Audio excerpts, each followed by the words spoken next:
I think students can make the most out of a careers fair going in with two expectations. So trying to communicate to the people you meet what you think is important for them to know about you, but also having a bit of a plan and some questions in preparation for what information you need about an organisation to make a decision whether to apply for that company or whether that's the right opportunity for you. I think everyone there is really invested in the outcome, and they do want to make sure that they're attracting applicants that are really interested and passionate about the opportunities that they're applying for. I would recommend that every student have a plan and have a target list of organisations and industries that they might like to find more information about at a career fair. I would recommend that every student go into a career fair with an open mind and look at some of the organisations that might not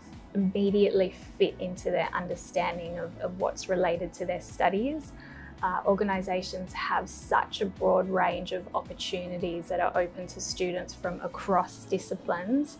It would almost be a wasted opportunity not to aim to at least find out a little bit more about them and how your career might align to those.